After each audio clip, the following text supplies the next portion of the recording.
Antes de começar, uma sugestão: utilize fones de ouvido para melhor aproveitamento desse podcast.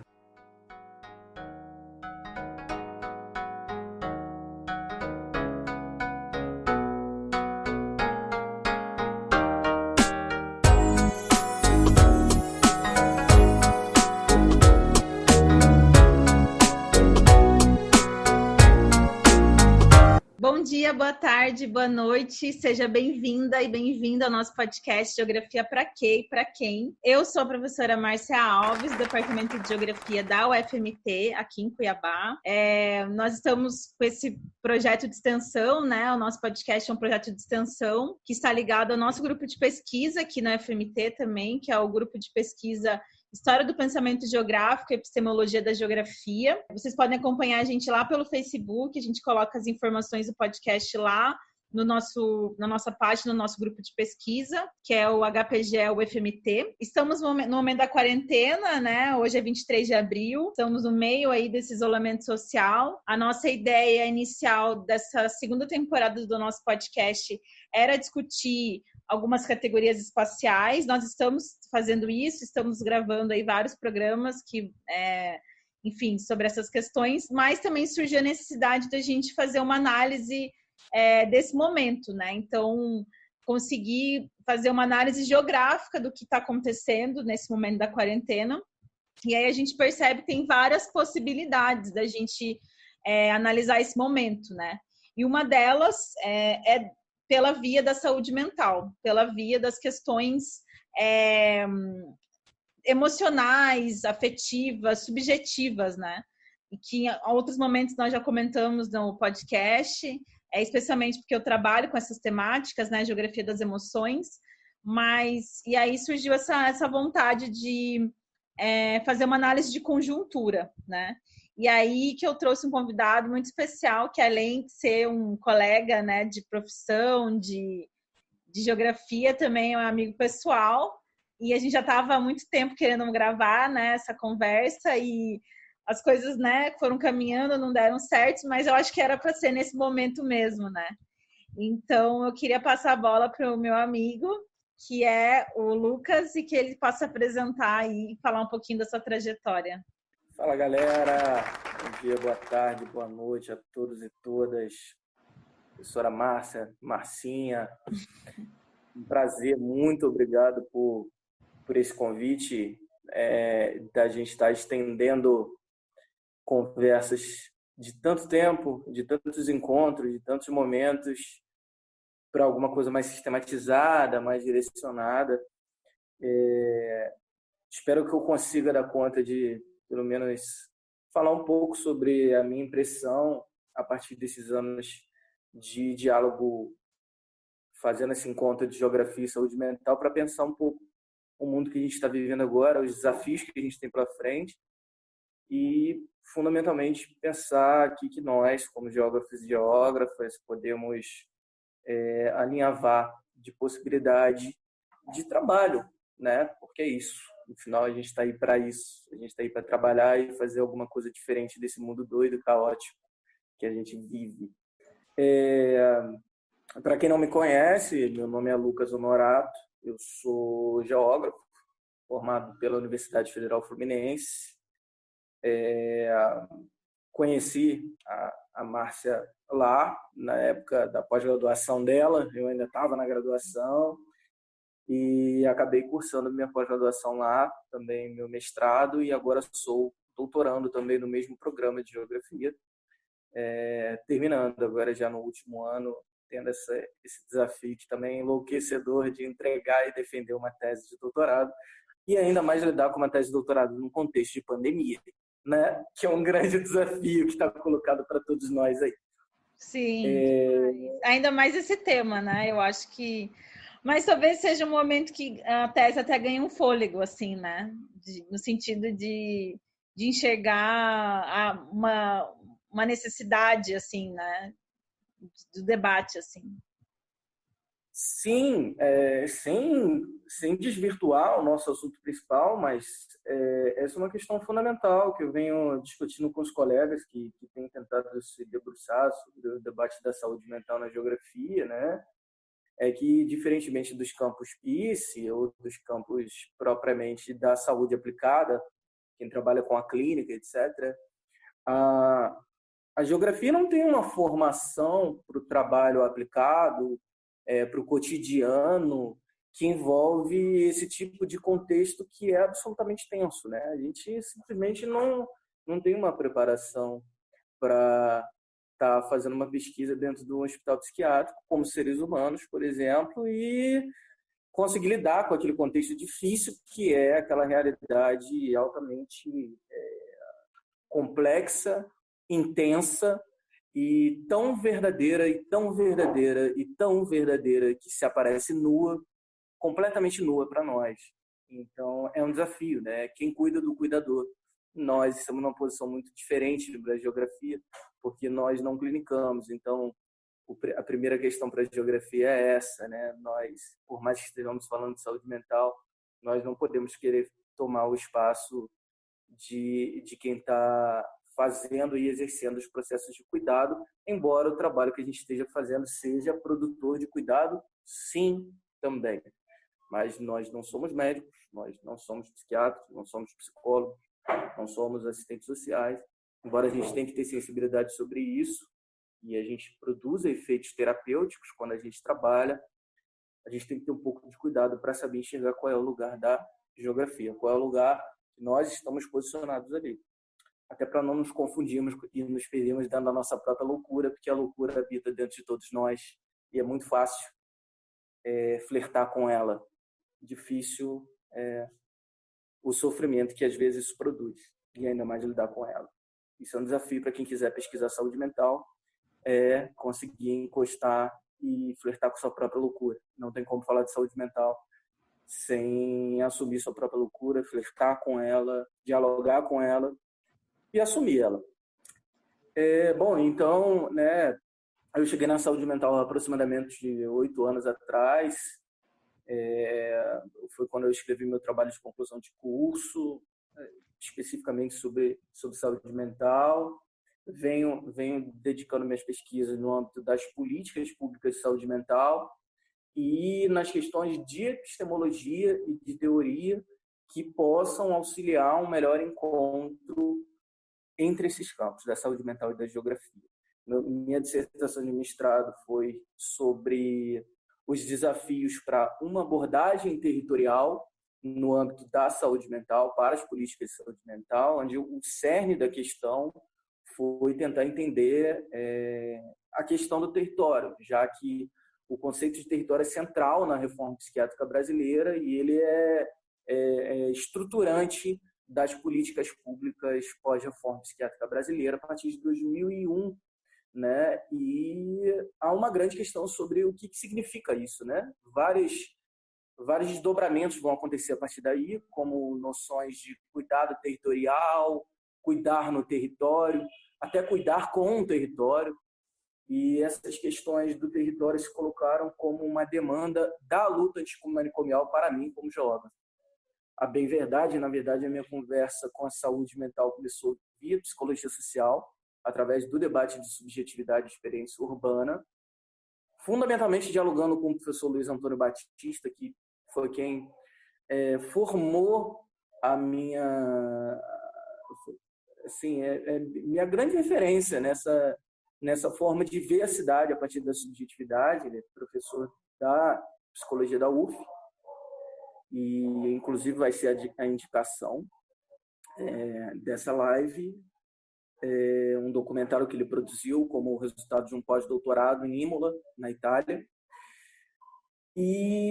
Porém, quando eu cheguei no âmbito da luta mesmo, da luta antimanicomial, quando eu cheguei, encontrei um movimento da luta antimanicomial, a grande questão que foi colocada para mim como geógrafo era justamente essa.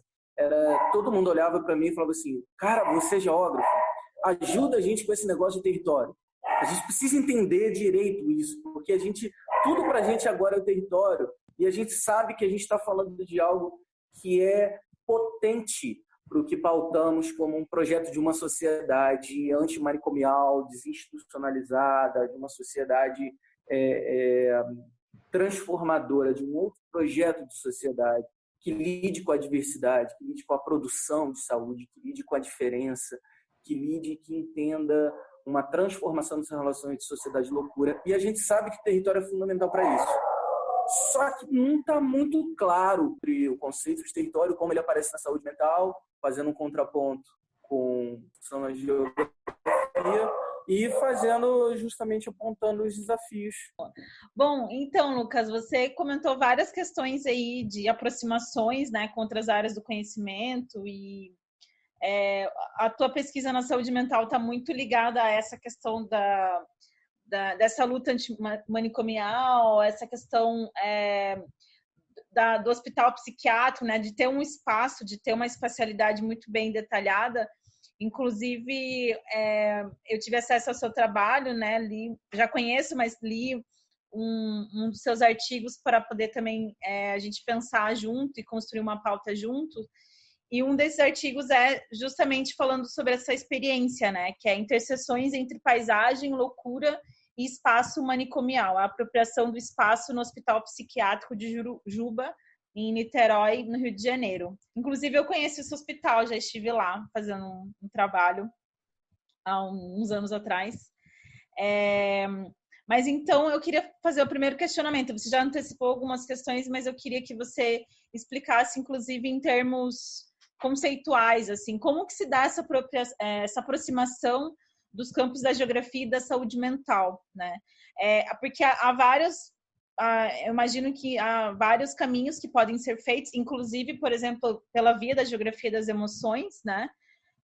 Mas eu queria que você fizesse, assim, uma breve explicação, né, de como que, diríamos assim, o estado da arte, né, de como que se dá essa aproximação entre esses dois campos, assim, que a princípio, né, um olhar mais tradicional pode achar até meio difícil fazer esse diálogo, né, ou, enfim, mas como que você vê essa aproximação acontecendo, assim, em termos, inclusive, históricos, né, de como que esse diálogo ele foi se estabelecendo na geografia? Perfeito, Marcinha. É uma coisa fundamental para a gente ter claro, para quem acha que realmente geografia e saúde mental são coisas muito difíceis de se aproximar e de dialogar, não são. E eu não estou inventando a roda. Isso é legal de se situar assim. A bem verdade, se a gente pegar desde os clássicos, né? E eu estou falando dos clássicos desde De Fontaine, Pierre de Fontaine, passando por Max Sorge e chegando aqui no Brasil sendo muito bem discutido por Pierre Monbeng. Assim, a gente está falando da década de 30. Tanto que a grande influência do Pierre Monbeng, que óbvio é uma discussão diferente do que a gente está discutindo aqui, né? Também não vamos falar fora do tempo, mas uma das grandes influências do Pierre Monbeng é um geógrafo chamado Georges Hard, que escreve um livro chamado Geografia Psicológica, onde ele trabalha com os conceitos de paisagem psicológica. Assim, isso é a base, a teoria dele é a base que o Monbeng vai pegar para tentar entender as atividades psicológicas, os comportamentos, fazendo uma análise das regiões do Brasil, que vai ser a base para aquele livrão clássico, quando a gente dá aquela aula de geografia e regionalização, que são os tipos e aspectos do Brasil, né? Então, assim, a gente não está falando de uma novidade de nada muito absurdo, né? A bem verdade, quando a gente fala de saúde mental, ou a gente aproxima e tenta ver os vários caminhos, né, a gente tem algo em comum entre a geografia e saúde mental, com a geografia das emoções, e que eu acho que você explorou maravilhosamente bem no seu artigo sobre a questão da sensibilidade na geografia, que são 3 categorias fundamentais. A questão da subjetividade ou subjetivação, de acordo com onde você vai se abraçar. E aí não tem por que também achar que a gente está falando de subjetividade, está falando de uma coisa muito recente, Não, Max Sor escreve isso em 1930, ele diz explicitamente o termo subjetividade. Então, assim, não tem nada de também, então, de outro mundo. O Max Sor, que inclusive é preciso colocar esse ponto, vai ser uma das grandes referências para a geografia da saúde, né? Uhum, sim, sim. Isso que Então, você assim, fala da questão da subjetividade é interessante, porque, de fato, você pega alguns clássicos da geografia, e se você for fazer uma análise, né, eu acho que existe, por exemplo, eu gosto muito de pensar o Humboldt, quando ele vai fazer uma análise da paisagem, né, e tal, como um dos grandes teóricos da geografia, precursores da geografia. E aí, se você fizer uma análise com esse filtro, com esse olhar de valorizando essa dimensão sensível, você consegue enxergar que existe uma reflexão muito, muito sensível sobre o que é a paisagem, o que são as questões espaciais. Mas me parece, e até alguns geógrafos e geógrafos que trabalham com a geografia das emoções falam, na verdade, de que esses temas, por vezes, né, eles foram deixados de lado, eles foram marginalizados, justamente porque não houve o interesse de assumir essas questões, né? Não, justamente pela dificuldade de mapear essas questões, de descrever essas questões subjetivas, né? E que eu acho que a ciência, aquela grande ruptura, né, razão e emoção, e eu acho que a ciência tem ganhado muito com isso. Eu estou falando, né, da minha experiência como pesquisadora, que não faz tantos anos, né, mas eu consigo enxergar que eu acho que a ciência, especialmente quando a gente abre o debate interdisciplinar, acho que tem muito a ganhar com relação a isso, né.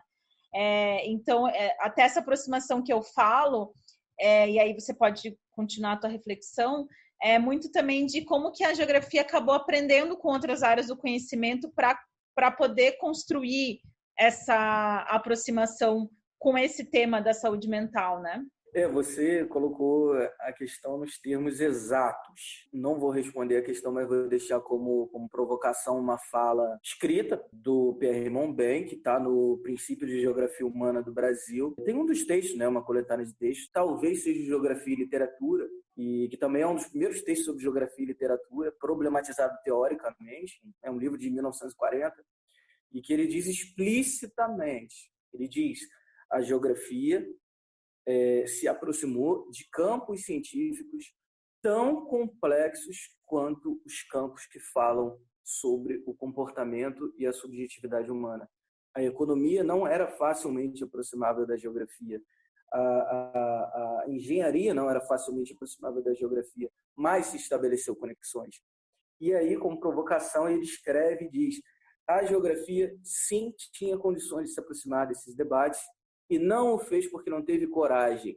Isso quem está falando não sou eu, está escrito é Pierre Monben. Se ele está certo ou não está, quem sou eu para discutir? Eu sou um grão de areia nesse infinito de possibilidades. Sim, inclusive ele foi um grande precursor da própria geografia brasileira, né?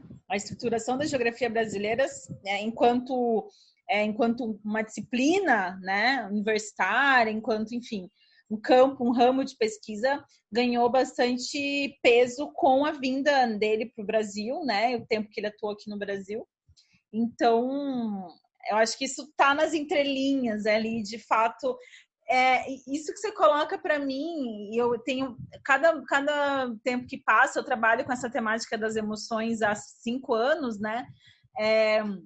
Embora antes, claro, já flertava com isso, já tinha essas leituras, mas eu acho que você tocou num ponto muito interessante, que eu sinto que para trabalhar com essas temáticas, né, a gente tem que ter muita coragem. E aí eu me coloco até numa outra posição diferente da sua, que é uma posição de ser uma pesquisadora, de ser uma mulher, né, fazendo pesquisa, e assumir esse tipo de coisa que a gente precisa provar sempre 2 vezes que a gente sabe fazer. Acho que trabalhando com isso a gente precisa provar 3, 4, 5 vezes, né? De que o que a gente está fazendo de fato é relevante. Exatamente, ainda mais num mundo que associa emoção a um contexto de feminilidade, né? Como se fosse um assunto de mulher, né? E é tão interessante falar sobre essa questão da subjetividade na geografia, que eu acho que o segundo marco, né, na geografia brasileira, tá? Não estou fazendo aqui uma grande análise a partir de todos os clássicos, mas eu acho que o segundo marco, depois de Pierre Monbeg na geografia brasileira para trabalhar com a subjetividade, que envolveu uma ousadia nunca antes experimentada e que as pessoas nem sabem, é Armando Corrêa da Silva. Armando Corrêa da Silva era esquizofrênico, né? Eu tenho muita dificuldade de falar isso, porque quando a gente diz isso, a gente já aciona um gatilho nas pessoas de se interessarem por ele, porque ele era esquizofrênico, como se o pensamento dele tivesse a capacidade de falar de um mundo que, do lugar de nós, normais, não pudéssemos acessar, porque é como se existisse uma genialidade por trás do louco que fosse inalcançável por nós. E isso é como que se justificasse a capacidade do Armando Corrêa da Silva de ter sido um dos intelectuais da geografia mais importantes para a reforma e para a transformação do pensamento geográfico. Já que foi o Armando Corrêa da Silva que incitou, que balizou praticamente os grandes considerados clássicos da geografia crítica. Foi orientador de Rui Moreira, foi orientador de Raul Borges de Guimarães, e todo mundo estava nesse contexto do Armando Corrêa da Silva. E Armando Corrêa da Silva era o louco típico, tá? Ele assume isso explicitamente, e o ápice do momento em que ele traz a teoria geográfica para o próprio contexto do seu sofrimento mental é quando no livro De Quem é o Pedaço, né, que é talvez o livro onde ele culmina as análises teóricas dele, ele abre é um livro dividido em 3 partes, né, que a primeira parte se chama O Território da Consciência. A segunda parte já é um desdobramento chamado A Consciência do Território. E, obviamente, depois ele faz uma provocação, que é uma provocação com o título de um livro que ele tinha escrito antes, né? Que ele escreve O Espaço no Lugar, né? Uma pergunta. Tem outro livro que é O Espaço Fora do Lugar. Enfim, mas por que eu estou falando disso? Porque na primeira parte do Território da Consciência ele escreve um pequeno artigo chamado A Geografia, a Paranormalidade, Sugestões para Pesquisa. Ele explicitamente coloca no livro dizendo: o que eu estou narrando aqui são as minhas experiências como psicótico, como esquizofrênico, e dizendo muito claramente o que ele está chamando de paranormalidade é aquilo que foge de uma concepção que pode se enquadrar dentro daquilo que a gente chama de normal. E ele traz uma proposta de uma análise geográfica, da possibilidade de analisar a partir de uma teoria de geografia essa experiência de uma paranormalidade, daquilo que está para além da normalidade. E isso é uma autoanálise. Isso é um ato de extrema coragem do Armando Corrêa da Silva e que está dentro disso que você está falando, né? É necessário ousar. Então, para mim, o Armando Corrêa da Silva é o que marca a possibilidade de discussão sobre saúde mental na geografia a partir do contexto contemporâneo. Para mim, é o Armando Corrêa da Silva. Ele, inclusive, tem um belo livro, que, para mim, é um dos maiores livros que eu li na minha vida, que é um livro que não é de teoria, é um livro de crônicas e poesias, chamado Saudades do Futuro. Esse livro é uma mistura de teoria de geografia com experiência, vivência e poesia, literatura. É simplesmente Armando, como eu escrevi na minha dissertação. Você não sabe quem é o louco, quem é o teórico, quem é o pianista, porque ele era um pianista de bar, né? E ele inicia com crônicas, essas que são chamadas de pequenos contos autobiográficos, que ele coloca narradas por personagens, mas ele assume explicitamente que esses personagens, na verdade, são ele, são um deslocamento de um alter ego dele. E essas pequenas crônicas, elas são narrativas dele sobre os próprios momentos de sofrimento e surto. Então, é muito interessante como ele consegue pegar e transpor uma experiência limite de sofrimento em algo que eu não consigo nem dizer que é uma teoria da geografia, um negócio tão particular, inovador e singular, na verdade, que eu só pude chamar de simplesmente Armando. Eu não tenho como dizer o que isso significa. E aí a gente chega, para não se estender, no que eu considero, de fato, um campo delimitado de discussão sobre geografia e saúde mental, que vem por outro caminho, que vem muito da discussão da geografia da saúde pela via da epidemiologia, fundamentalmente nos estudos sobre suicídio. E aí, para mim, eu, Lucas, especificamente, com todas as críticas que as pessoas possam fazer, eu considero que o livro, que é a tese, na verdade, publicada do professor Daniel Bando, hoje professor da UFAL, de Alagoas, para mim, um marco que instaura oficialmente a discussão sobre saúde mental na geografia. O livro se chama O Suicídio na Cidade de São Paulo, uma análise sobre a perspectiva da geografia da saúde. Esse livro é um livro, para ter noção, né, da atualidade dos debates, ele é um livro, na verdade, a tese dele é de 2008, então a gente está falando de uma coisa que não tem 12 anos, né? 2008 eu estava entrando na faculdade. E é muito interessante porque depois disso a gente vai ter um salto qualitativo bem interessante com a tese de doutorado do professor Adair Arcanjo, hoje da Universidade de Dourados, né? O FGD de Grande Dourados, que vai partir também dessa questão da grande influência da epidemiologia, lendo Durkheim, ou seja, entendendo o suicídio como um fenômeno social, apesar de ter um efeito individual, ele é lido como um fenômeno social. E o Arcanjo já vai fazer um avanço disso e mapear e expor questões muito interessantes, como a questão do suicídio indígena, como, através de mapeamentos, uma problemática muito interessante, que é, do ponto de vista relativo, a maiores taxas de crescimento de suicídio não está centralizado na cidade de São Paulo, ou seja, teoricamente a gente tem um imaginário de que quanto mais cosmopolita o espaço, mais produtor ele é de suicídio. E, por incrível que pareça, quando ele mostra os mapas, ele vê justamente isso associado à expansão da fronteira agrícola, né? Então, e muito associado ao suicídio indígena. E ali ele dá eles, né, tanto Daniel quanto ele, dão uma abertura de campo possível para a reflexão da geografia, ao mostrar que não bastava a geografia fazer uma análise temática sobre saúde mental, mas que a geografia poderia contribuir com especificidades sobre a temática da saúde mental. De que o método geográfico, seja através da cartografia, seja através da análise da produção do espaço, ela pode contribuir para fazer ver os fenômenos que estão associados à temática da saúde mental de uma forma diferenciada. Sim. E aí o campo se abre, de fato, o que para mim eu caracterizo de fato como um campo de reflexão entre geografia e saúde mental, e onde eu me insiro nisso, né? Eu não chego pelo caminho da saúde mental e pelo caminho da geografia da saúde. Na verdade, eu chego na saúde mental por esse diálogo com a psicologia social. Então, na verdade, eu vim da geografia urbana.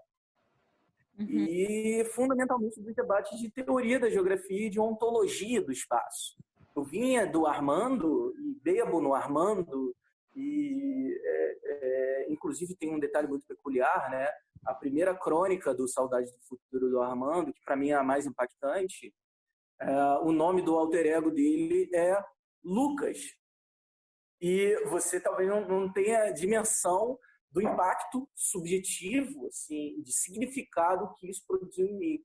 Um dos autores que teve maior influência sobre a estruturação do meu pensamento, da minha concepção do que é geografia, que era um dos únicos autores da geografia que eu consegui enxergar, que entendia a questão da saúde mental, e o alter ego, o alterônimo, na verdade, dele era que ele assume era o meu nome. Isso foi uma coisa muito impactante, como eu falei, quando a gente trabalha com saúde mental, a gente tem que aprender a versar com a nossa própria loucura. E onde eu me insiro nisso, né? Como eu não vim dessa trajetória da geografia da saúde, eu tive muito menos influência da epidemiologia. Então, como foi demandado esse debate a partir da luta antimanicomial para fazer uma discussão teórico-metodológica sobre teoria do espaço, especificamente no recorte sobre território, de forma a contribuir com as questões da saúde mental, eu fui me debruçar num outro viés que não é especificamente suicídio, mas sim a questão da reforma psiquiátrica e as possibilidades de outras formas de existência, né? E como aceitar outras formas de existência, lidar com elas, na verdade, né? Porque a questão não é de aceite ou não, é uma questão de que essas outras ontologias, esses outros ethos, essas outras formas de existência, elas coabitam, elas existem junto com a gente e na gente. Então, como lidar com isso da geografia, fui seguir por outra linha, mas sempre dialogando com essa galera, com o Daniel, com a Adeir, e também um geógrafo fundamental que fez uma pesquisa muito diferenciada, que é o Renan, de Minas, que é de Barbacena, e estava desenvolvendo uma pesquisa muito interessante sobre o imaginário da loucura na estruturação urbana de Barbacena. Para quem não sabe, Barbacena é muito marcada por essa questão do estigma da loucura, por ter sediado um dos maiores hospitais psiquiátricos da história do Brasil. E esse hospital foi um dos focos das grandes críticas da reforma psiquiátrica, do movimento de reforma psiquiátrica, da luta antimanicomial para uma sociedade sem manicômios. Então, assim, ele faz uma análise muito interessante sobre como a cidade de Barbacena se estrutura a partir do discurso da loucura e a partir do manicômio. Isso também já é uma outra possibilidade de trabalho entre geografia e saúde mental que se abre de campo, né? Sim. Eu queria fazer alguns comentários sobre a tua fala e daí já direcionar um outro questionamento. É interessante você trazer essa trajetória, a tua trajetória pessoal com o tema, e o que eu acho que é muito rico na geografia eu também, hoje eu trabalho com geografia urbana, né, na UFMT, tem uma trajetória também na geografia urbana, mas eu acho que talvez muito o que não é o nosso ponto de encontro aí é entender que várias temáticas urbanas, né, várias coisas que acontecem na vida urbana, elas por vezes não são explicadas pelas teorias já bem consolidadas da geografia, né? E aí a gente precisa, de fato, dialogar com outras áreas do conhecimento e dialogar com outros temas para explicar, porque nem tudo é explicado a partir de luta de classes, a partir de produção capitalista do espaço, né? É claro que são questões importantes, mas isso foi uma das coisas que me fez também me interessar por trabalhar com essas temáticas, de como que a gente poderia enxergar outras formas de produzir o espaço, né? E de pensar o espaço que não sejam necessariamente só por uma via econômica ou por uma via política, né? Não que as coisas elas se anulam, mas são coisas que precisam também ser enxergadas. E aí que eu vejo também que a potencialidade de uma temática como essa, que você trabalha e que se assemelha muito com a minha reflexão, no sentido de que a gente pode propor uma leitura transversal na geografia. Então, você coloca lá, por exemplo, como que a gente pode fazer uma análise, por exemplo, da expansão agrícola, né, de uma questão que faz parte da própria produção do espaço no Brasil, né, com as suas peculiaridades, com as suas singularidades, com as suas especificidades, como que a gente consegue fazer essa leitura pela via, não necessariamente numa via de questão da acumulação capitalista, né, da luta de classes, dos conflitos de terra, mas a gente pode fazer por uma via de saúde mental, pela uma via emocional, pela uma via cultural, enfim, né? E aí que o questionamento que eu queria fazer, você já antecipou algumas coisas e eu também trouxe a crítica aqui, é uma provocação, né? Justamente o que o tema da saúde mental ela nos revela sobre essa relação com os espaços, né? E quais seriam os desafios teóricos e metodológicos de trabalhar com essa temática? Justamente porque são temáticas de uma leitura muito subjetiva, né, sobre essa relação com o espaço, Então, que caminhos que você tem visto, né, o teu próprio trabalho e a tua própria experiência com o tema, né, tem visto dos autores, das autoras que têm trabalhado com essas temáticas, como que tem sido para resolver essas questões, né? Quais são os desafios que têm sido lançados? Então, essas duas questões que eu queria que você tentasse articular, né? De como que a saúde mental, de fato, ela impacta numa relação com o espaço. Aí você deu um exemplo do hospital psiquiátrico, né? Um caminho. E quais são os desafios disso, né? Na pesquisa científica? Eu acho que você tocou num cerne. Quando lá atrás eu vinha comentando o que é de comum, né? O que faz a gente olhar para a geografia das emoções e ter a intuição de que ela tem tudo a ver com saúde mental, olhar para as geografias feministas e dizer, cara, isso tem tudo a ver, como olhar para a geografia humanística e falar, mas será que isso não é geografia humanística? Ou será que isso é geografia cultural? Essa intuição de que as coisas estão conectadas, eu acho que é um desdobramento, e aí é para onde eu aproximo do trabalho, tá? Eu acho que é um desdobramento inevitável da própria evolução do debate sobre a questão do espaço geográfico, da teoria do espaço. Porque a partir do momento que a gente assume, do ponto de vista da teoria do espaço, que o espaço é socialmente produzido, seja de qual for a linguagem teórica que você for mais se afinar, seja bebendo mais em Milton Santos, mais em Lefebvre, seja qual linhagem que você for seguir, a partir do momento que você parte do pressuposto que o espaço é socialmente produzido e que a geografia ela se debruça no espaço, sobre o espaço, ela se coloca em movimento com o espaço, mas quem, na verdade, é o protagonista das coisas, né, da realidade, não é o espaço em si, mas sim as pessoas, e por isso ele é socialmente produzido, inevitavelmente você não tem como escapar da questão de quem são essas pessoas, como elas vivem, como elas enxergam o mundo, como elas se enxergam, como elas imaginam. Então, para mim, há 4 categorias, 3 e a quarta eu vou ser ousado, tá? Mas para mim 4 categorias que tornam inevitáveis a conexão entre todos esses eixos temáticos ou de especialidades. Eu não estou querendo entrar no debate que é mais rigoroso sobre o campo, né? Que é a questão que falamos da subjetividade ou subjetivação. Uma outra categoria é cultura, inevitavelmente. Uma outra categoria é a dimensão do social, do ponto de vista ontológico, da natureza das relações. E a terceira é a dimensão do discurso, é a dimensão da linguagem. A linguagem é estruturante das imaginações, a cultura é estruturante das imaginações, o social, do ponto de vista ontológico, é estruturante das imaginações. Já estaria o Heidegger aí para poder apoiar, se a gente quisesse filiar a linhagem. O ser no mundo é isso, né? A existência, ela necessariamente se dá nessa situação.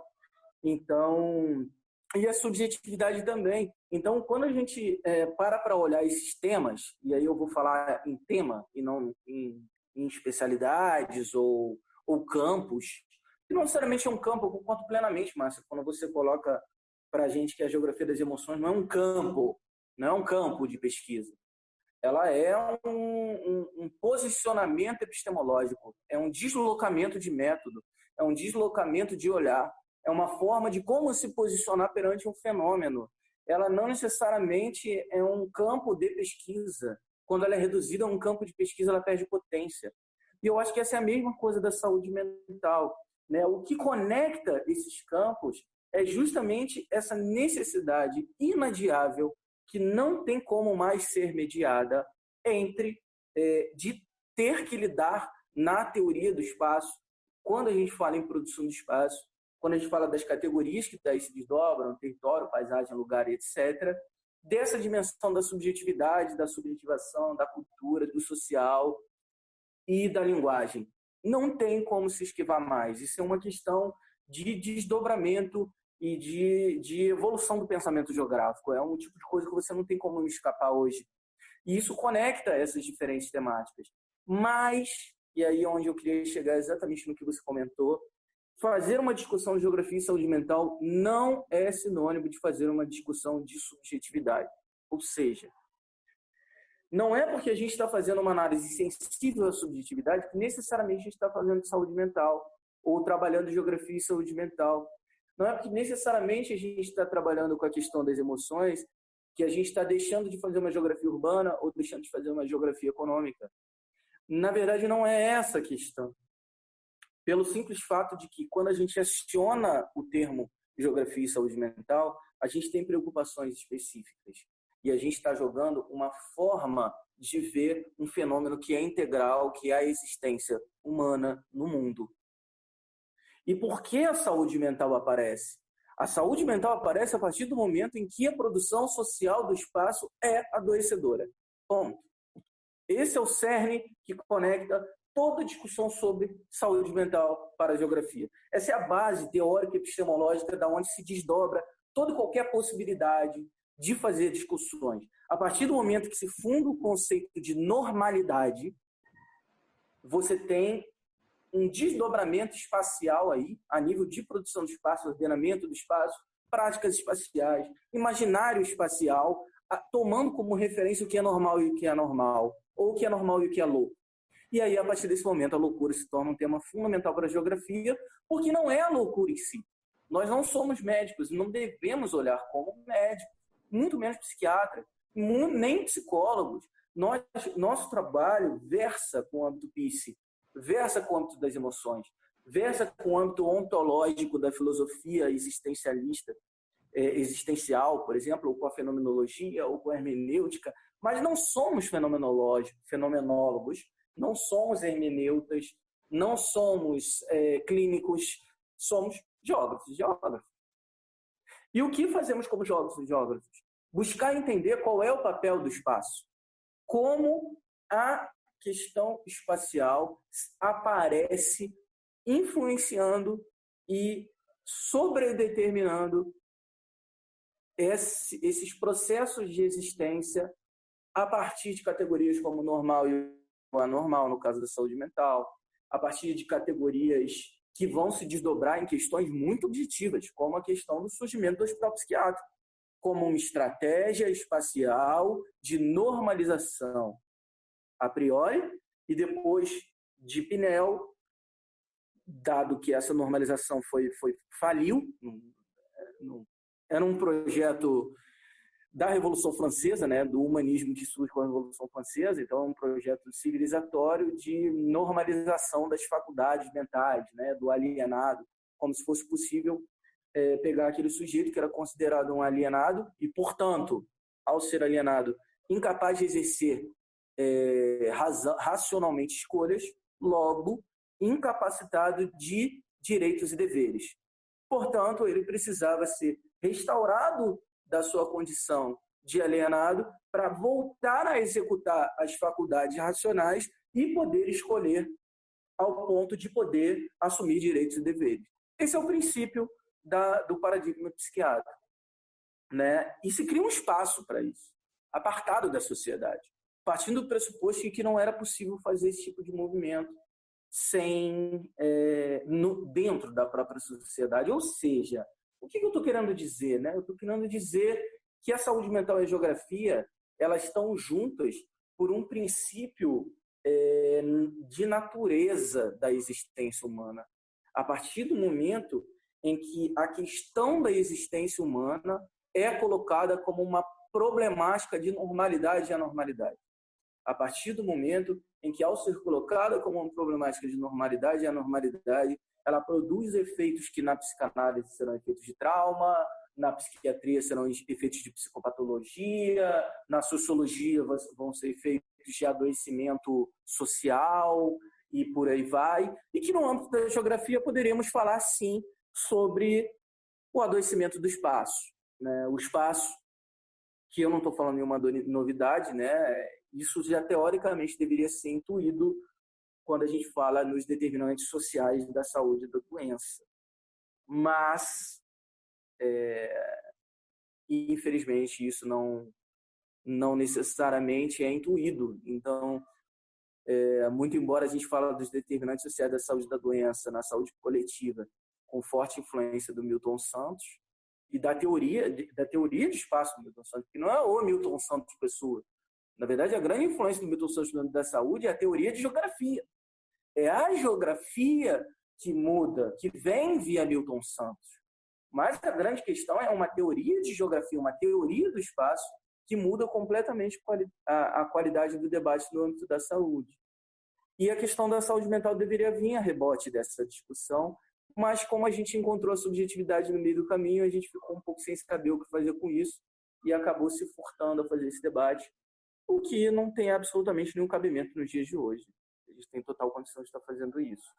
Você tocou em várias questões importantes aí, e aí eu queria até fazer um comentário de um dos trabalhos seus, né, que eu li e que acho que reforça um pouco essa questão da produção do espaço, né? E eu acho interessante isso, né? A gente pode pensar a produção de espaço a partir de vários vieses, né? Inclusive, você comentou do Milton Santos, e aí a gente pensa na grande obra que ele produziu da natureza do espaço, ele coloca no título, inclusive, razão e emoção, né? Então, acho que a gente tem vários caminhos para explorar essa via emocional. E eu acho que o mais interessante que você coloca também não é necessariamente só porque a gente está trabalhando com um tema que é considerado, né, dentro de uma visão mais ampla da ciência, um tema subjetivo, não necessariamente a gente precisa tratar o tema de forma subjetiva, né? Inclusive na escolha de método, inclusive na escolha metodológica, né? A gente pode trabalhar essas temáticas pelas vias consideradas mais tradicionais da geografia, mas que enxerguem. Eu acho que se a gente coloca que o espaço, né, a produção do espaço é o nosso problema-chave de reflexão, essa relação sociedade-natureza, a gente desconsiderar essas questões é perder de vista, né, uma leitura mais ampla sobre o que é a relação com o espaço, né? E eu acho que, por exemplo, uma questão que eu vejo no campo da geografia das emoções, o que as autoras e os autores comentam, né, é de que a ideia não é pensar as emoções em si, né? Pensar as emoções na sua natureza interiorizada, individual, subjetiva, aquela noção de emoção que acontece no corpo, né? As reações neurológicas e tudo mais. É mais ou menos até como você colocou no começo, né? Nós não somos médicos, não somos psiquiatras, não somos psicólogos, a gente precisa trabalhar com essas outras áreas do conhecimento, mas a gente precisa contribuir a partir de uma perspectiva espacial, né?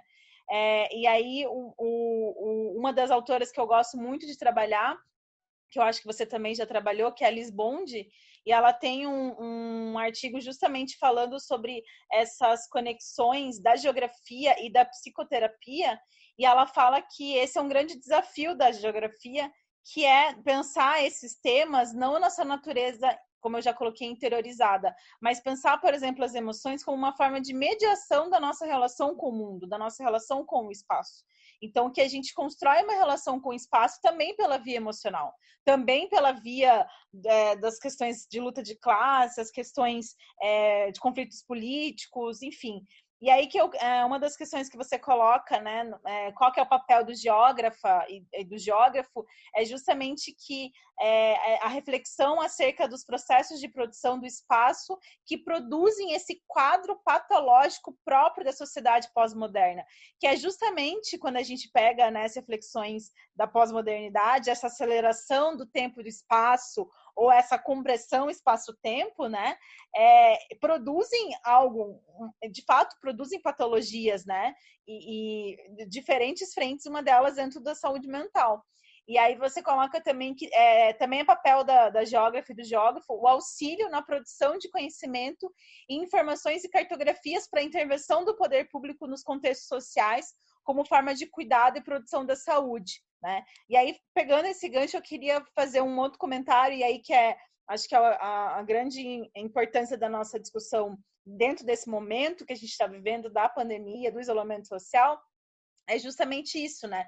Diante desse contexto que nós estamos vivendo, né, em função do coronavírus e tudo mais, como que você vê a possibilidade da geografia entender as questões de saúde mental que emergem e maximizam-se também nesse contexto, né? Porque o que a gente tem visto? Então, nós já estamos há muito tempo falando de que a sociedade está doente, né? De que essas patologias, elas estão sendo impulsionadas, elas estão sendo aprofundadas em função de um contexto de trabalho, de produção do espaço, de relações sociais, enfim, das próprias relações interpessoais, né?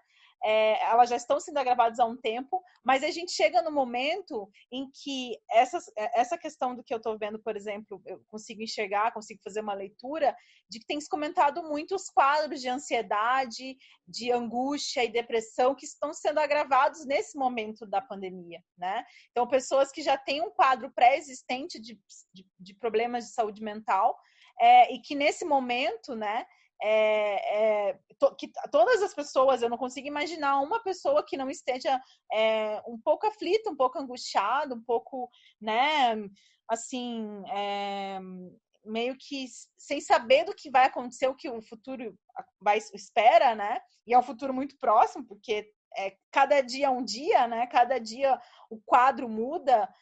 Mas eu queria que você tentasse explicar um pouquinho, diante dessa experiência que você tem com o tema, como que você enxerga que a geografia pode fazer uma análise desse momento pela via da saúde mental, né? Então, uma análise de conjuntura mesmo, mas e depois que isso passar? Isso foi até uma pergunta que eu fiz para alguns colegas, assim, né?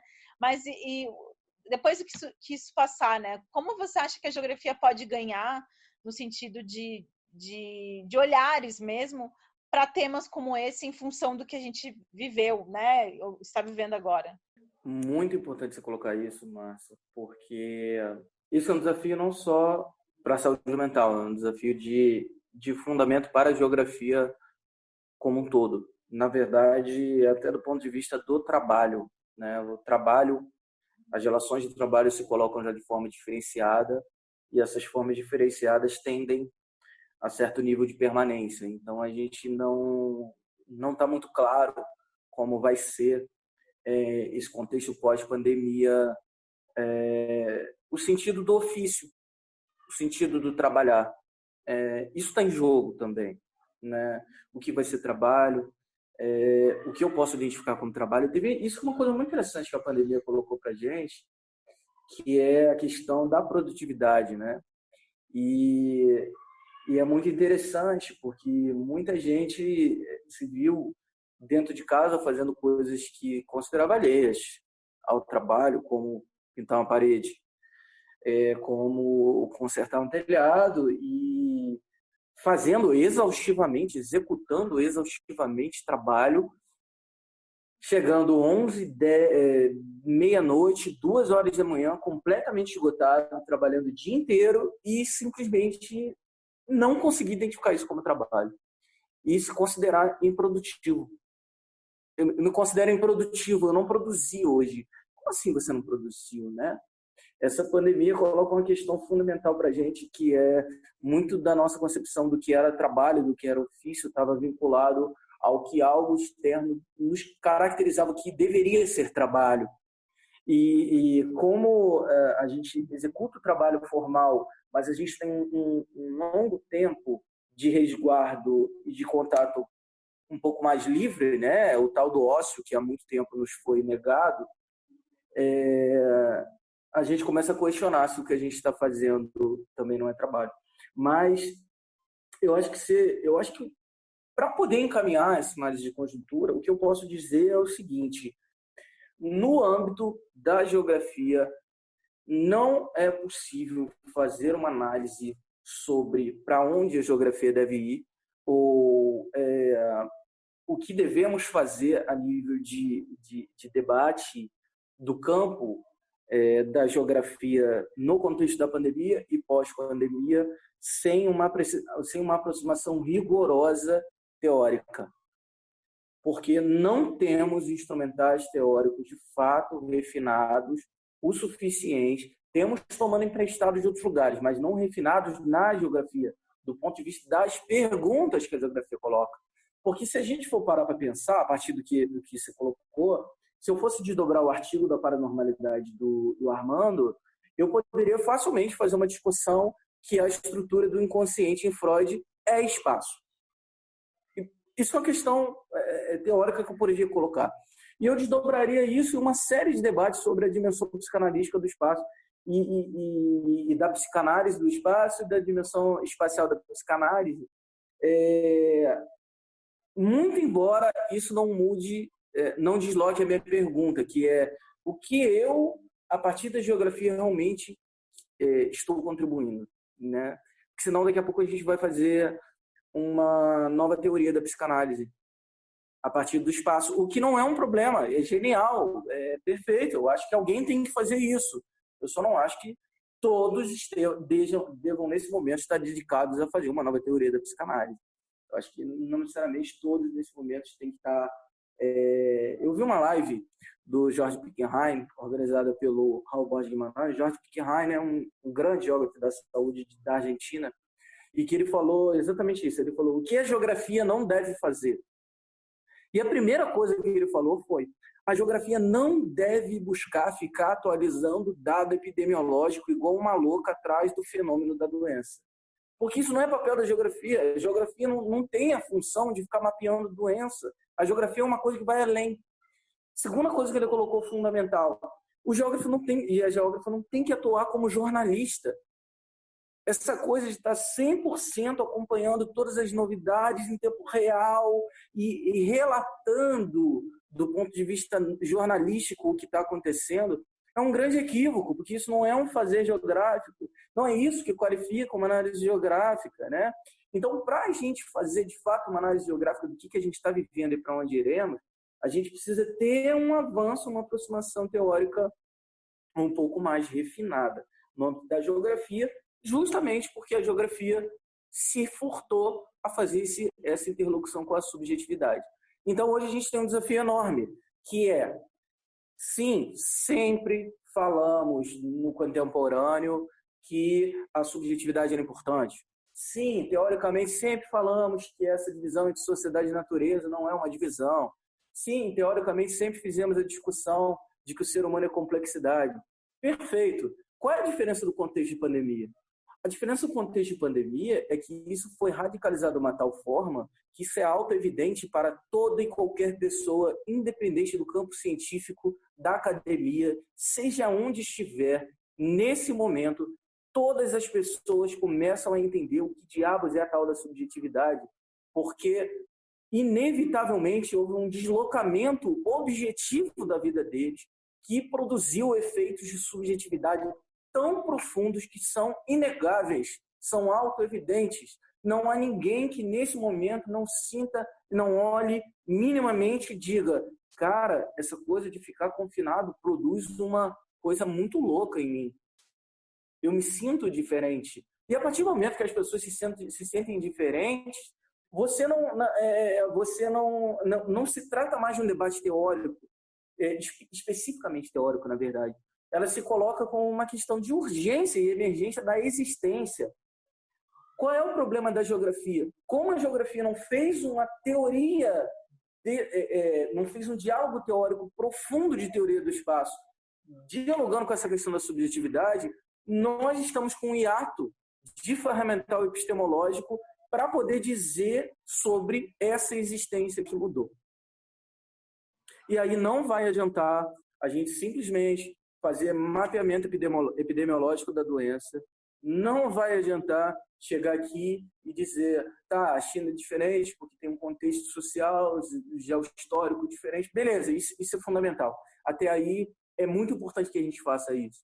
Mas o contexto atual cobra da gente mais alguma coisa. E esse mais alguma coisa envolve entender que uma nova experiência de existência foi colocada em pauta. Essa nova experiência de existência é uma nova experiência de sensibilidade sobre quem eu sou, para onde eu vou, o que é meu corpo, o que eu faço com o meu corpo.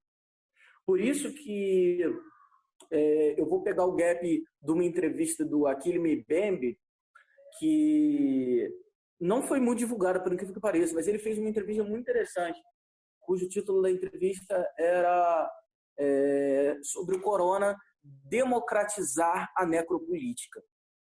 Eu acho que aí tem um gap teórico para a geografia muito interessante. Por quê?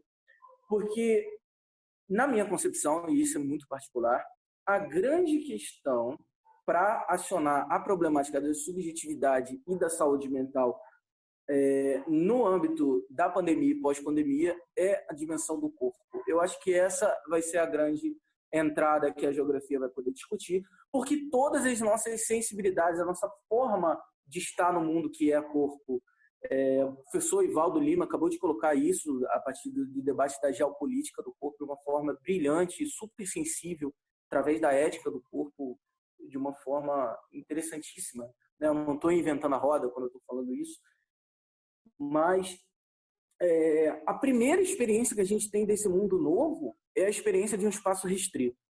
Essa é a primeira evidência. A primeira experiência que a gente tem nesse mundo novo é a experiência de uma outra concepção de tempo, de uma outra experiência de tempo, que é um agravamento e um aprofundamento da compressão espaço-tempo, sim. Mas o porquê que ela é um aprofundamento? Porque os meios tecnológicos, o fenômeno técnico avançou. Talvez não. Na minha leitura, na minha concepção, esse aprofundamento da experiência da compressão espaço-tempo se dá muito mais porque você tem uma escala de experiência muito mais reduzida.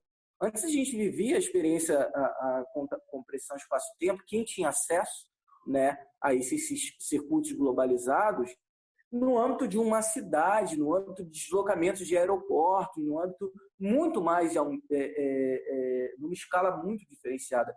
Hoje a gente está vivendo o ápice do hiperestímulo numa referência espacial que é delimitada por um quarto, uma sala, uma cozinha, um banheiro. No início, era tranquilo falar sobre isso. Agora, isso já se confunde com quem somos. Já não é mais tão fácil falar sobre isso.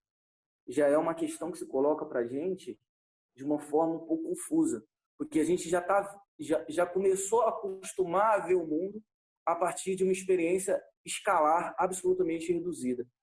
E isso imputa necessariamente numa outra forma de se entender no mundo e de existir no mundo, o que coloca diretamente um impacto sobre a produção do espaço, o que fazemos no nosso espaço, nossas formas de uso do espaço, nossas práticas espaciais. Qual é o problema disso tudo? E, para mim, onde isso entra a saúde mental e como a geografia pode debater essa questão da saúde mental no contexto atual. O ser humano ele simplesmente não responde ao mundo de forma tão imediata quanto o pensamento racional do mundo das máquinas imaginava.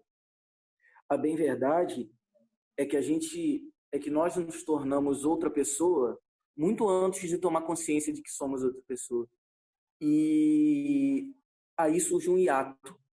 Esse hiato, psicanaliticamente, pode ser tratado muito próximo da categoria do luto. O que é o luto? O luto é um momento de suspensão. É um momento em que algo aconteceu de forma tão traumática e tão marcante que você já é outro, muito embora você não se compreenda como outro. E você ainda esteja fixado em uma forma de existência, de entendimento, de imaginação, a uma expressão subjetiva, uma referência de formas de comportamento e de autoimagem que já não é mais aquela, mas é aquilo que você tem como referência naquele momento. Isso cria um hiato, isso cria uma distância. E essa distância ela precisa ser corrigida, porque isso produz angústia, isso produz sofrimento. E produz um sofrimento muito grande, que é um sofrimento de você achar que gosta daquilo ainda, e, na verdade, você descobrir que, na verdade, não gosta mais daquilo. De você achar que valoriza a sua televisão, o seu relógio, e simplesmente se ver com um relógio de ouro numa live onde ninguém vai reparar o seu relógio de ouro e você não tem para quem mostrar. E simplesmente aquele relógio de ouro que ocupava o lugar da falta, né? Ele não ocupa mais aquele lugar e você não sabe o que colocar no lugar, né? E você não sabe o que colocar no lugar. Parece um papo muito subjetivão, um papo muito do âmbito psi, e como isso se desdobra na geografia, né? Porque o Achille Mbembe fala uma coisa muito interessante nessa entrevista. Ele diz, do ponto de vista da necropolítica, a necropolítica ela estava muito associada com uma teoria de como os governos decidem quem vai viver e quem vai morrer, e como vai viver e como vai morrer. E aí eu estou falando do governo bem além do Estado-nação, né? Envolve o neoliberalismo, etc. Muito embora ele diga, a epidemia colocou uma questão muito interessante para nós. Agora, nosso próprio corpo é capaz de matar ou capaz de viver ou deixar de viver o outro. Óbvio que isso não é um poder absoluto, porque isso envolve a escolha dos outros de cumprir a quarentena ou não. E ele faz um deslocamento muito interessante dizendo o que é a quarentena, então? O que é a contenção, né, desses corpos? É uma forma de conter a morte. Só que quem é o instrumento da morte? Quem é a arma da morte, que antes estava centralizada nos governos? Nosso próprio corpo. Isso coloca em culto uma responsabilidade sobre esses sujeitos, uma pedagogia do próprio corpo, uma concepção radicalmente concreta daquilo que a gente na geografia vinha discutindo como corpo, como território. A pandemia coloca explicitamente que o corpo é um território. Porque se você não gerir, você não jogar com o seu corpo, você não escolher estratégias de uso do seu corpo, nesse momento, você pode matar alguém ou morrer. Essa realidade já era colocada pelos povos, pela galera que sofria mais opressão, pela galera que vinha do movimento negro, pela população indígena. Mas até então isso não tinha sido universalizado como uma experiência coletiva global, como uma experiência coletiva a todos. Essa concepção de responsabilidade e de ética sobre o próprio corpo, que é uma responsabilidade de ética sobre o uso do espaço, isso não tinha sido colocado a todos de forma global como uma preocupação global. Isso marca um novo projeto de existência. E isso marca, ao marcar um novo projeto de existência, isso marca necessariamente um desafio que a geografia vai se ver pós-coronavírus. É fundamental que tenhamos rigor teórico, ferramentas epistemológicas para entender a natureza humana, porque a natureza humana, muito embora as pessoas queiram minimizar e dizer que é só um vírusinho, só uma gripe, a questão não é nem a gripe ou o vírus em si. A questão é como essa situação produz uma experiência tão radical de ruptura com o que vivíamos, tão radical. A base do contemporâneo era a concepção de que, através da tecnologia, a gente poderia superar a natureza. Pela primeira vez, nós somos colocados, de fato, tendo que assumir que a vida vai passar e nós vamos ficar. E não há tecnologia que você faça que mude isso. Isso é um contraponto, isso é um tiro que não permite, que é um atentado contra a base do que estruturava a nossa concepção de mundo, de sociedade e de ser humano. Independente de ser um vírus, uma gripe, de quantos for morrer, se muitos for morrer, poucos vão morrer, se vai ter vacina, se não vai ter vacina. Isso foi colocado como questão. E isso muda as nossas geografias, isso muda a nossa função com a geografia, isso muda completamente a nossa necessidade teórica na geografia. Nossa, que aula! Eu queria que as pessoas vissem as minhas reações aqui, né? Eu fiquei em silêncio, eu queria falar várias coisas, mas não quis atrapalhar. Mas as minhas reações foram sempre de balançar a cabeça, de fazer até coraçãozinho, né? Concordando com a fala. Isso é muito bom, porque eu acho que você trouxe várias questões aí que eu já estava pensando, mas outras questões que me abriram os olhos, né, para outras perspectivas.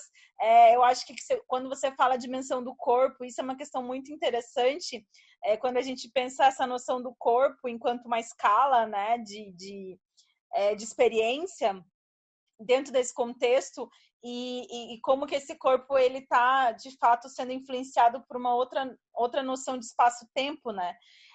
Por exemplo, eu acho que a gente tem lidado com a noção de casa, por exemplo, né? Do habitar, da casa, do lar de uma outra maneira muito diferente de um contexto, esse contexto de compressão espaço-tempo, né? E você falou muito a questão do trabalho, que era uma casa que até então nos servia como um dormitório, agora ela está servindo como uma casa ou como um lar, né? E aí e vem com isso todas as suas dificuldades, porque não é só o espaço em si, mas são as relações que estão estabelecidas dentro desse contexto com a família, com os companheiros, com os filhos, né?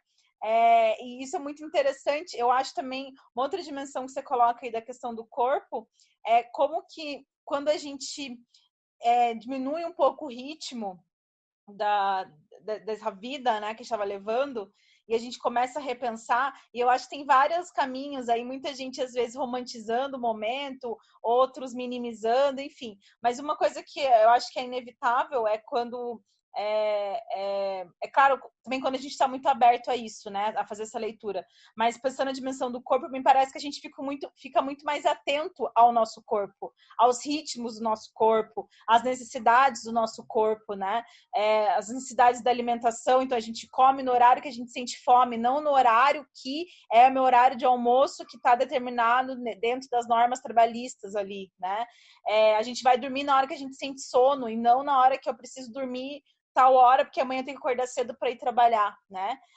Eu acho que isso é uma questão também importante quando e talvez a não atenção, por exemplo, à nossa saúde mental, a não atenção a essas experiências emocionais, elas estão diretamente ligadas com esse ritmo de vida que a gente tem, no sentido de que as pessoas não param para pensar sobre isso, né?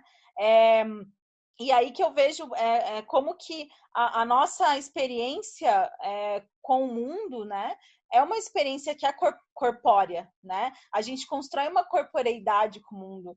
E eu sempre falo isso, as emoções, elas não estão no espaço, elas estão na gente. E a gente faz alguma coisa com isso, né?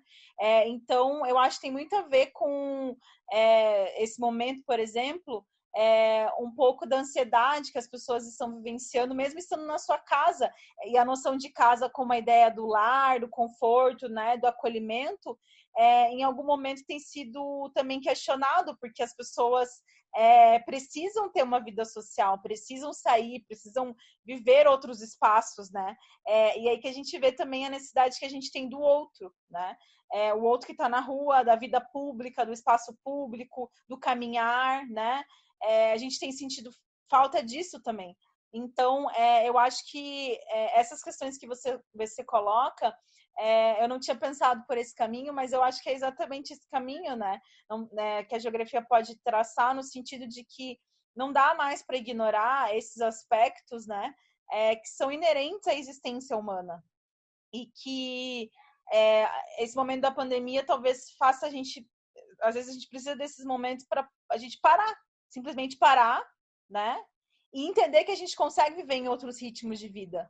A gente consegue estabelecer relações com os lugares e com as outras pessoas de outra maneira, né? Eu acho que até esse texto que você comentou sobre a necropolítica, eu tinha lido alguma coisa por cima, mas eu acho interessante também o que tem sido...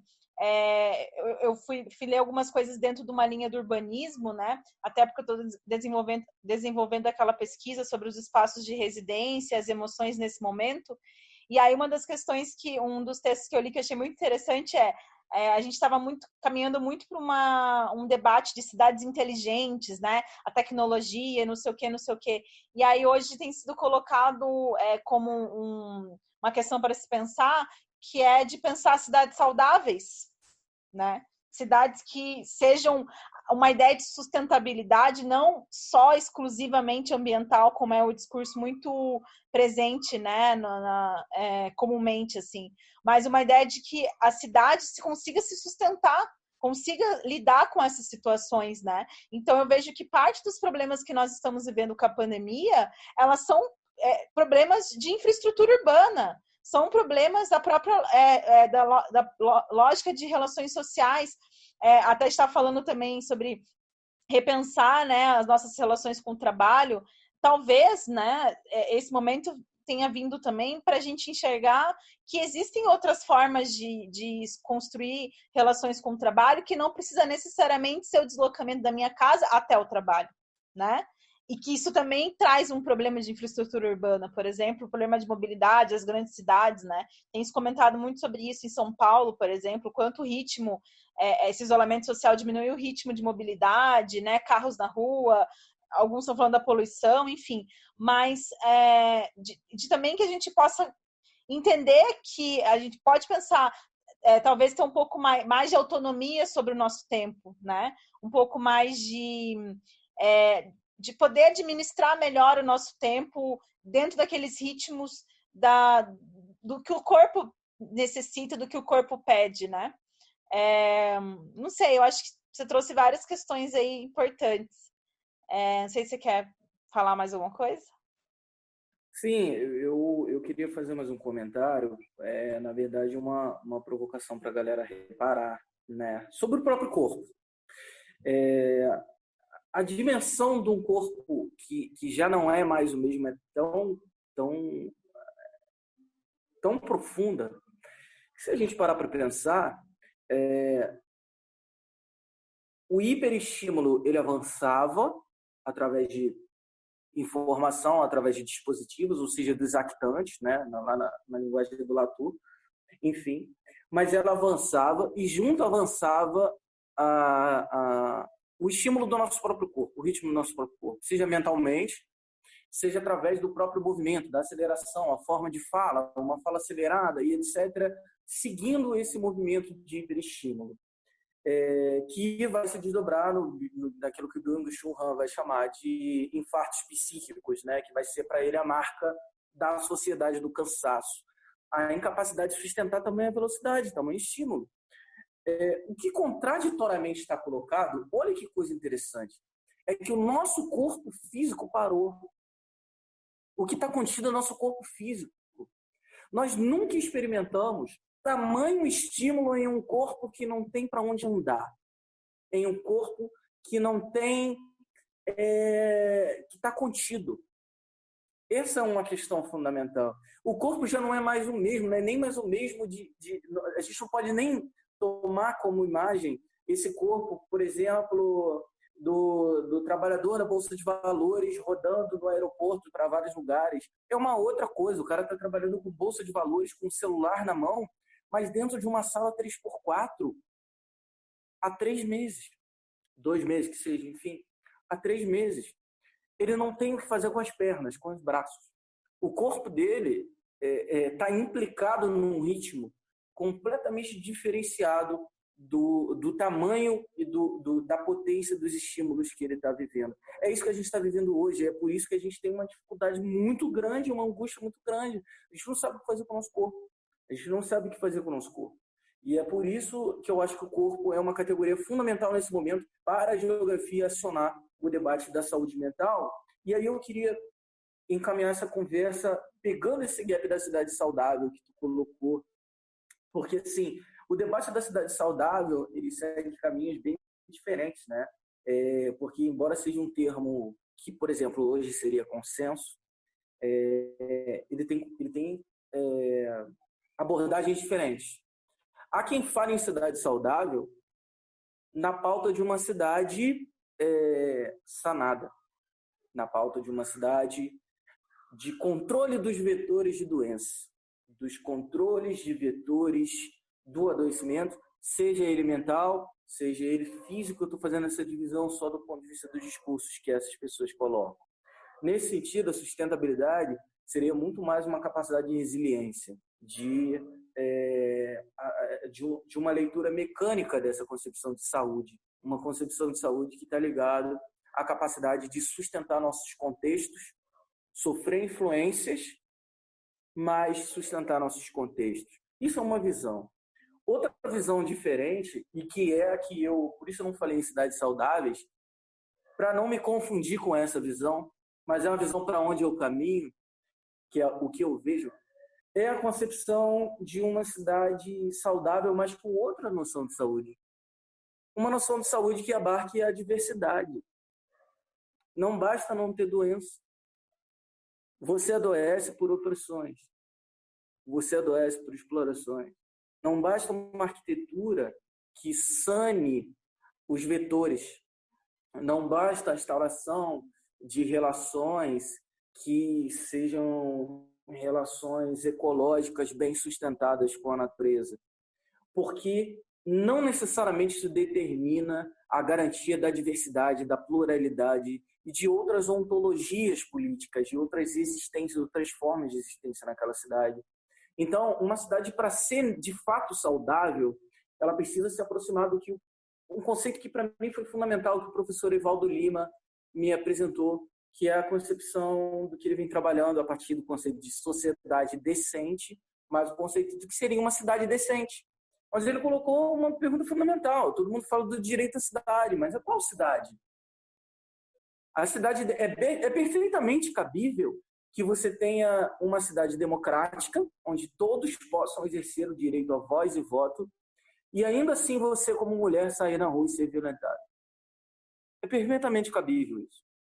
É perfeitamente cabível que tenhamos uma cidade saudável, onde uma expressão considerada homossexual seja negada, violentada e absolutamente oprimida por ser considerada homossexual. E eu não estou falando aqui de orientações sexuais, eu não estou fazendo a discussão aqui a partir do gênero, estou falando aqui a partir do como o outro percebe, como um percebe o outro. Então, a simples percepção de que o outro pode ser, que a expressão do outro pode ser homossexual, já pode implicar em atos de violência. E isso pode ser dentro de uma cidade saudável.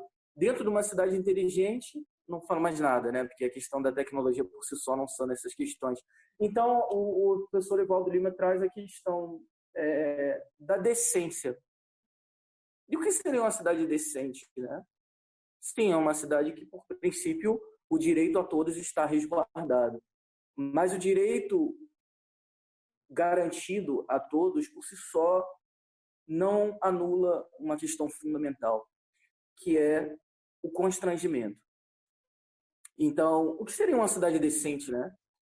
Uma cidade em que você pode ser, existir e fazer uso daqueles espaços sem ser constrangido pelas pessoas. Óbvio que isso não pode ser ditado a nível individual, porque as atitudes individuais elas são determinadas por questões muito mais fortes do que o planejamento urbano ou a gestão de governo ou governança. São coisas muito diferenciadas. A atitude individual não pode ser mediada, mas sim, ou melhor, ela pode ser mediada, mas ela não é definida externamente. Mas sim, a gente pode prever sim uma cidade onde, pelo menos institucionalmente, as pessoas não sejam constrangidas. E aí, quando alguém sai da periferia e não consegue atendimento dentro do serviço de saúde, ela ali está sendo constrangida. Quando ela não consegue ter acesso a saneamento básico, ela está sendo constrangida. Quando ela, mesmo tendo acesso a saneamento básico, tem que pedir pelo amor de Deus e se sentir culpada por pedir um direito que é dela, porque ainda tem isso, você pode ter o seu direito garantido, mas se sentir culpado de ter o seu direito garantido. Porque é isso que as pessoas estão fazendo. Fazendo com que as pessoas que precisam se sintam culpadas por precisar. Isso é uma atitude de constrangimento. Não podemos fazer a nível individual, só através de uma transformação social mais profunda. Mas a nível institucional podemos fazer sim. A nível de planejamento urbano podemos fazer sim. A nível de governo podemos fazer sim. E é a partir daí que é possível falar de uma saúde mental. Porque a loucura e a diferença, ou melhor, a diferença convertida, a loucura convertida em diferença, porque a loucura não é diferença, a loucura é diversidade. Mas a diversidade convertida em diferença, através da marca da loucura, isso sim é produção de constrangimento. Isso é indecente. Então, se a gente vai falar de uma forma de produção de espaço que, de fato, seja produtora de saúde mental, não produtora de saúde mental, mas que resguarde a nossa saúde mental, que faça uma produção do espaço que seja produção de saúde, para além da promoção de saúde, necessariamente a gente precisa falar sobre estratégias de construir sociedade decente, cidade decente. E aí eu gostaria de fechar justamente dizendo e situando que essa fala sobre a nova experiência de corpo, sobre esse contexto, é um contexto muito particular de um setor social que nós nos inserimos, muito específico. Porque, na verdade, quarentena já vive a galera na favela há muito tempo. Há muito tempo. Já não pode sair de casa. Para sair de casa não tem que usar máscara, tem que usar RG. Porque se sair de casa, se for mulher que preto jovem sair de casa sem RG e tomar dura, ou vou tomar um esculacho, ou vai ser preso, ou no mínimo ele vai passar por uma série de constrangimentos. Eu não estou querendo determinar uma ação policial, mas assim, ele vai passar no mínimo por uma série de constrangimentos institucionais que vão atentar fortemente contra a sua própria saúde. Então ele sabe que para a quarentena dele ele precisa sair com RG. Ele sabe quais são os códigos da quarentena que ele precisa usar para sobreviver. Ele sabe que o próprio corpo dele pode potencializar a própria morte ou a morte dos colegas.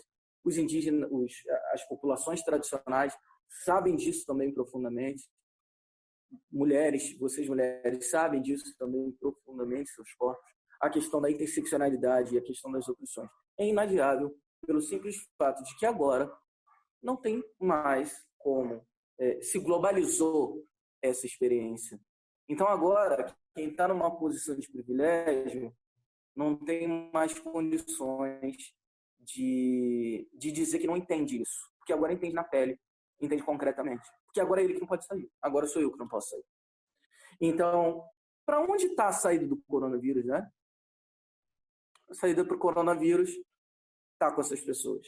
Porque essas pessoas secularmente inventam formas de sobreviver a intensas quarentenas. Quarentenas que duram 500 anos, quarentenas que duram 300 anos, quarentenas que duram séculos, décadas de mortificação, de exposição a comorbidades e de possibilidade de morte.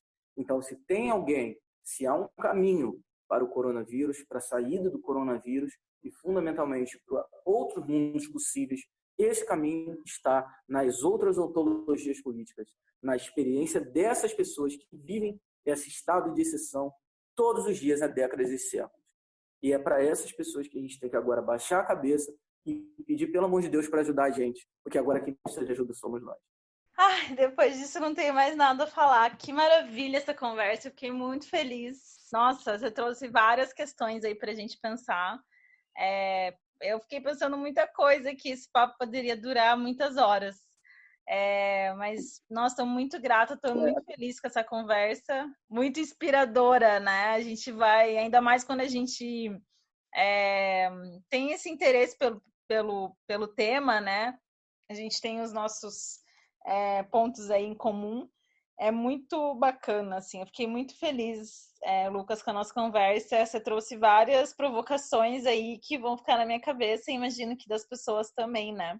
E aí, para a gente caminhar para o final, eu queria que você indicasse aí algum material, além dos textos que você já comentou ao longo da nossa discussão, a gente vai depois disponibilizar, mas outro tipo de material que acho que possa complementar o que a gente discutiu hoje.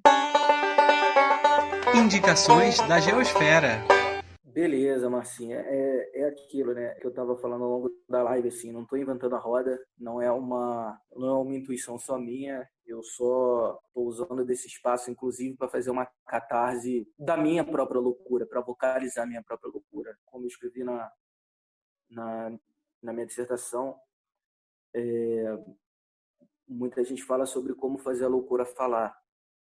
E talvez a questão não seja essa, talvez a questão seja de como ouvir, né? Porque os outros mundos que a gente está chamando, né, eles já existem há muito tempo. Essas pessoas já passam pelo que a gente está passando aqui há muito tempo. E elas inventaram muitas formas de sobreviver a isso. E que da nossa posição, da nossa condição de posição, né, da nossa posicionalidade, a gente ou não via ou não legitimava. E então, assim, a partir daí a gente precisa então mudar a nossa capacidade de experimentar coisa nova. E, portanto, no caso específico da saúde mental, como a gente versa diretamente com a loucura, A loucura é o tipo de coisa que você não fala sobre. A loucura é o tipo de coisa que você bebe, você se joga nela, ou se abre a ela, ou ela abre as suas portas e não adianta você tentar, mas simplesmente ela te toma. A loucura é uma coisa que se experimenta, se vive. E é muito difícil falar sobre loucura, falar sobre saúde mental, portanto, porque eu posso falar aqui horas e horas sobre o sofrimento humano e os paradoxos que envolvem essas situações de sofrimento humano, e ainda assim isso não vai ser suficiente. Então é preciso acessar outras linguagens, é preciso beber da água da loucura. E eu acho que quem fez isso de uma forma absolutamente brilhante, não estigmatizadora, fazendo coro ao que eu falei sobre Armando Corrêa da Silva lá atrás, não vão procurar o Armando Corrêa da Silva pelo fato dele ter sido uma pessoa diagnosticada com esquizofrenia. Porque a esquizofrenia dele não qualifica quem ele é e nem o trabalho dele.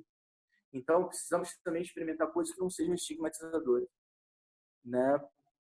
Eu acho que a pessoa que fez isso de uma forma mais marcante foi o próprio Luiz Antônio Batista, num documentário, que é o documentário resultado do projeto de pós-doutorado dele, dois pós-doutorados seguidos, na verdade, né? Um em Roma e o outro em Imola.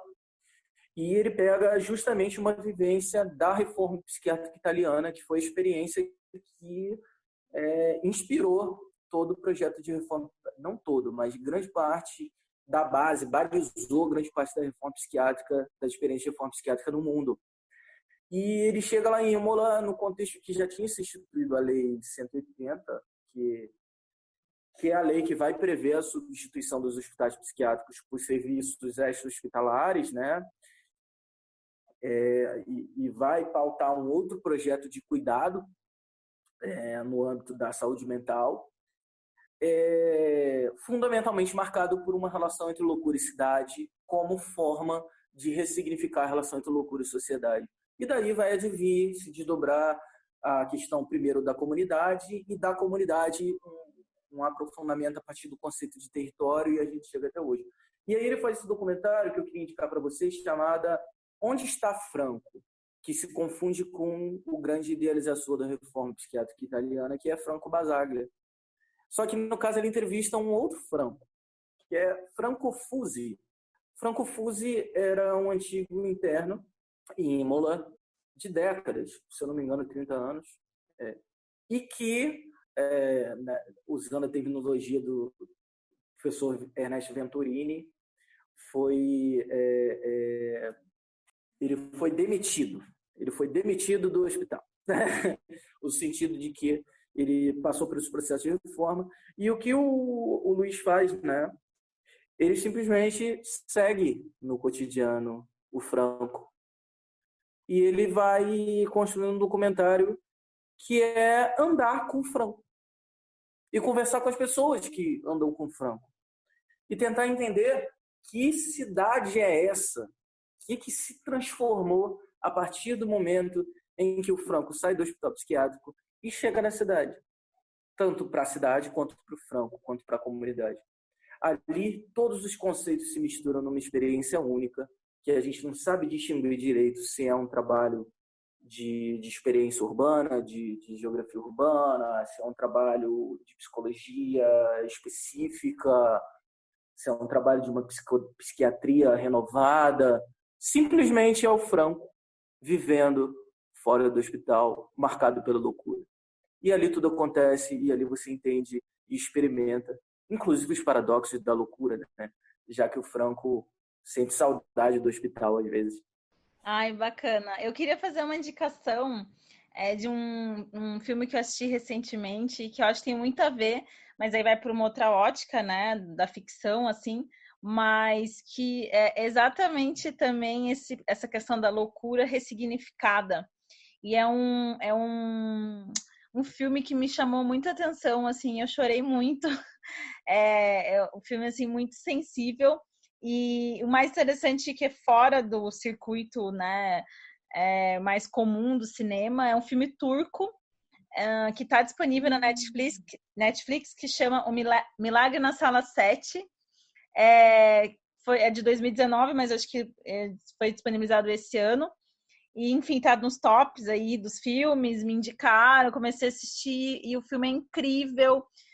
Indico muito assistir, assim, um filme muito sensível e que a loucura ela tá presente do início ao fim.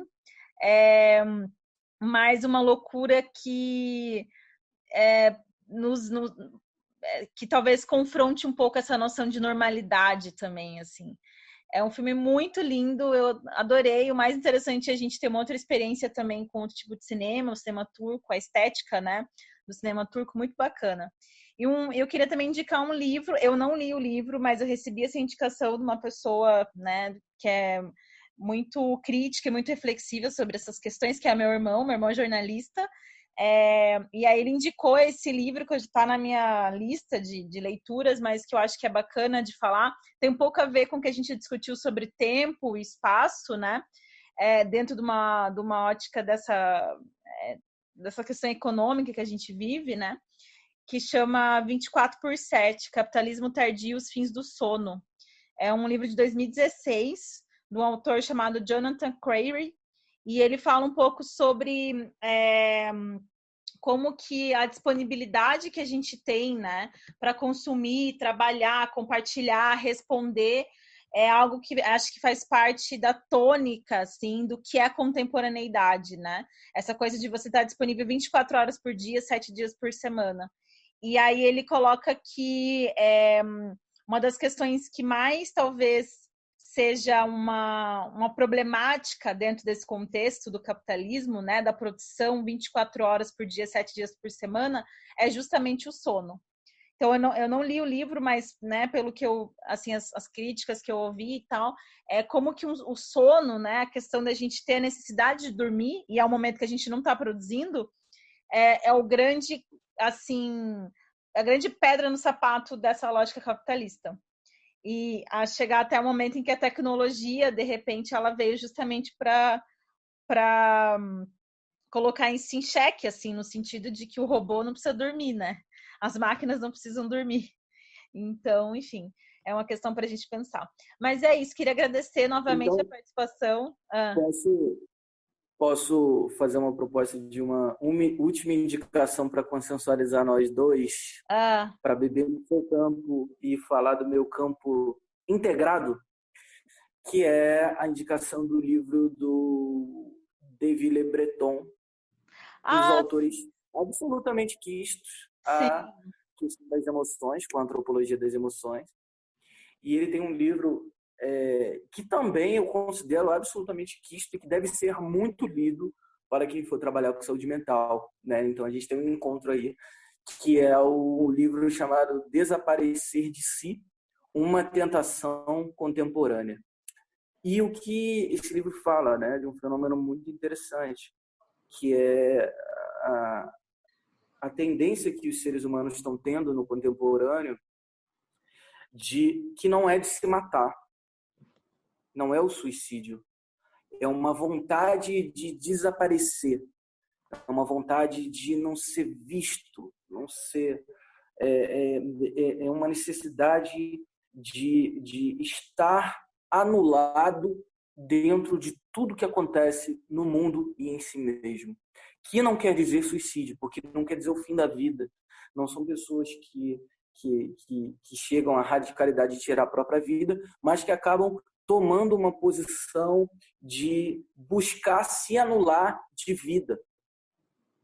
E ele coloca isso como um fenômeno da sociedade contemporânea, como uma marca da sociedade contemporânea, e muito interessante, porque a grande base dele é a concepção de que sustentar as identidades no mundo que a gente vive hoje é um peso muito grande para o ser humano.